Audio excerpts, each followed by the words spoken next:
ado, because he's up and at 'em and got places to go this morning. Joining us now is the good Senator Bob Onder, Senator from St. Charles County. Hey, Bob, good morning and Merry Christmas. Good morning, Tim. Merry Christmas. I'm not going to try to sing this morning either. So, Doc, did you have a good holiday did you have a good Christmas with the family? I did. We went over to my parents' home, and the cousins were there. It was a lot of fun. And you have a large family, so you needed a big home for all of them, right? Yes. All 6 of my children were there. Wonderful. And we had a great time. Most of the cousins were there. It was a lot of fun. Excellent.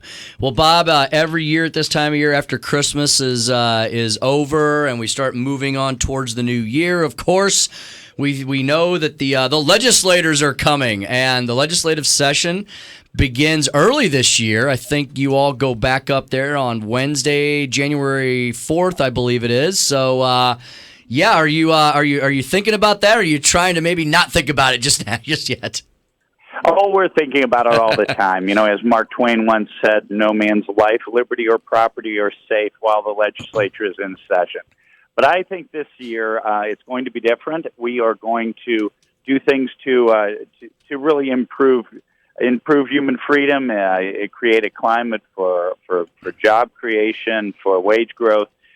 We are going to do the people's business, and we're excited about it. So we're speaking to Senator Bob Onder from St. Charles County. So, Bob, I think everyone believes, the conventional wisdom amongst all the pundits here who follow state issues is that the right to work is going to be one of the first pieces of legislation to move through the legislature, and Missouri could become the 27th right to work state soon enough.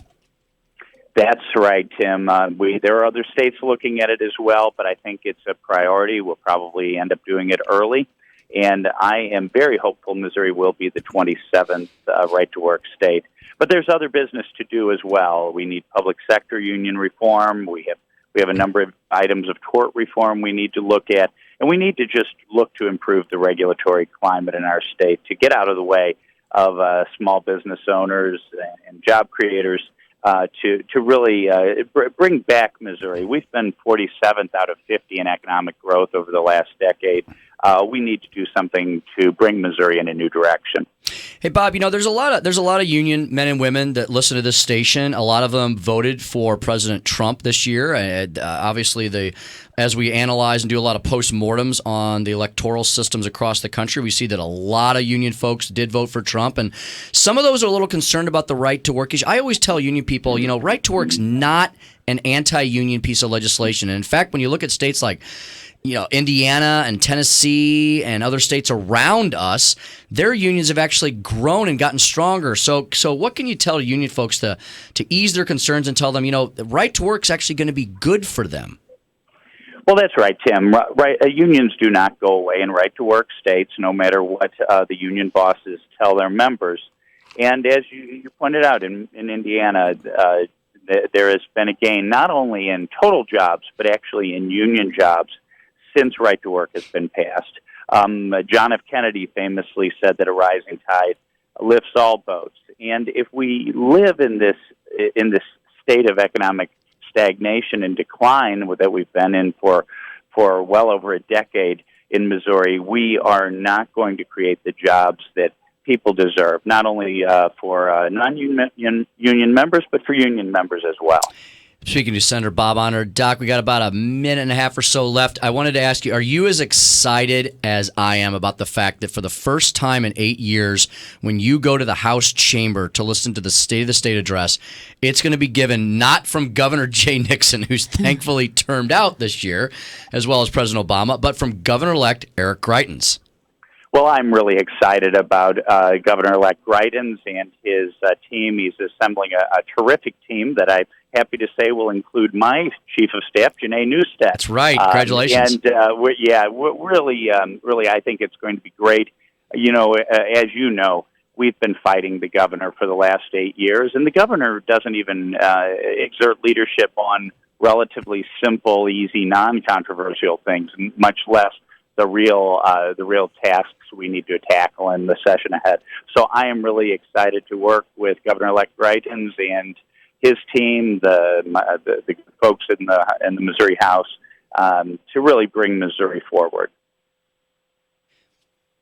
Excellent. And you mentioned tort reform, and you're a practicing physician, which folks need to realize always that predominantly most of our legislators are citizen legislators like you, meaning that's one job you have, but you also have another full-time job, and that's being a practicing physician as well as a father and a dad and everything that goes with that. Why is tort reform critical to you and something you would like to see move forward this year as well? Well, it's critical for a lot of reasons. For physicians and anyone who works in the healthcare industry, we know that frivolous lawsuits drive up the cost of care, as well as be very harmful to the morale of folks in that industry. People leave states that have poor legal climates.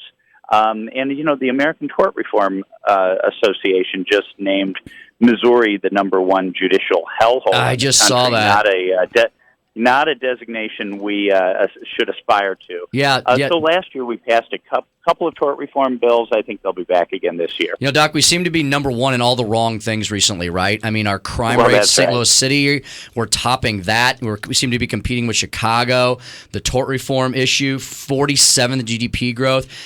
For everybody who wants to keep everything the same, I always say why. It seems to be the definition of insanity. But finally, we have an opportunity here in Missouri with a sweep of every statewide office that was up to really make some differences, to really bring some things to the fore that have not been considered, and to have leadership from the top, right? This year, leadership in the governor's office, attorney general, secretary of state, all the way down the line.